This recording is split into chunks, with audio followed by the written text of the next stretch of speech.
Now it is time for number 4.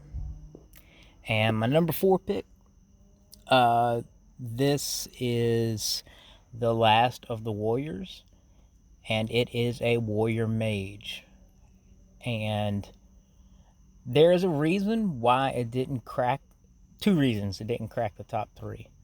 One, obviously, you know by now, by my last pick, that all 3 mage builds are going to be 1, 2, and 3.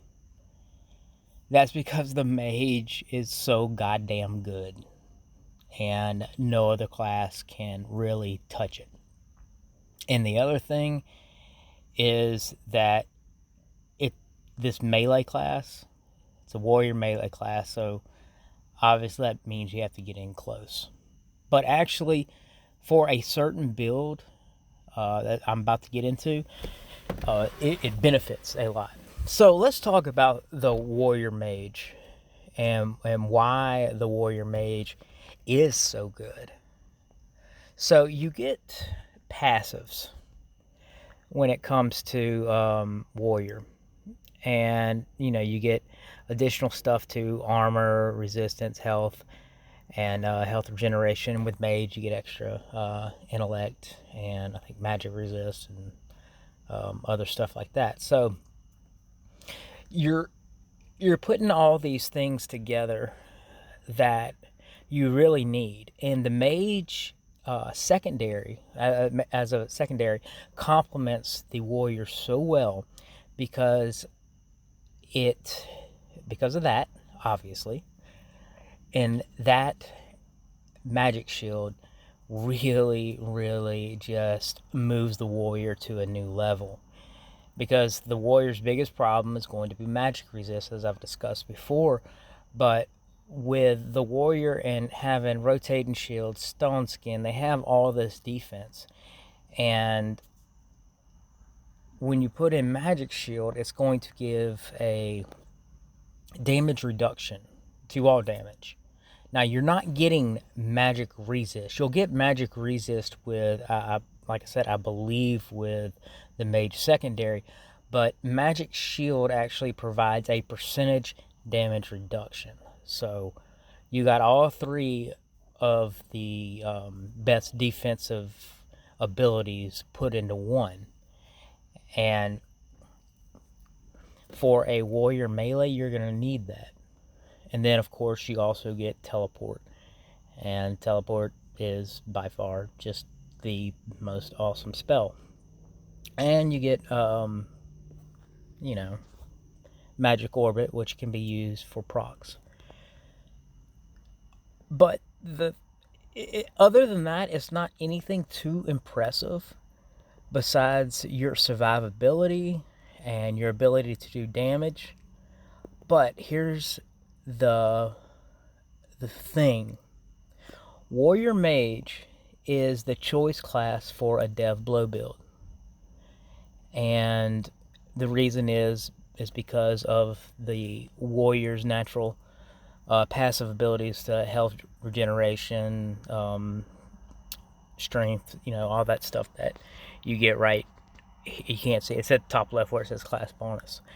So you get more health. And when it comes to dev blow, you don't need damage. You don't. You need some damage in order to finish off magisters, but what you really need is resistance, armor, and health. And the warrior mage provides you with all of this. That's why it is the choice for the dev blow build. Also, with the dev blow build, you get whirlwind, and then you can just put a couple of points into multi-missile for procs, and then with magic orbit. So you're on your toolbar, you'll be sporting magic shield, magic orbit, multi-missile, and whirlwind. Now, what you do with this,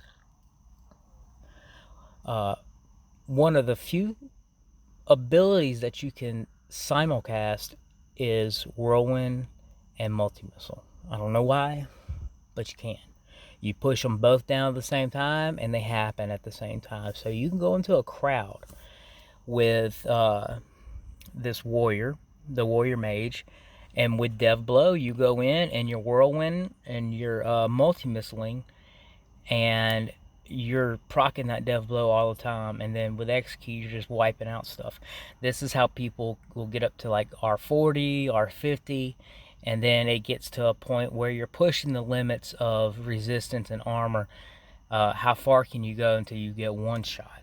So this, I'm putting this down as number 4 because of the ability to go as far as any other class.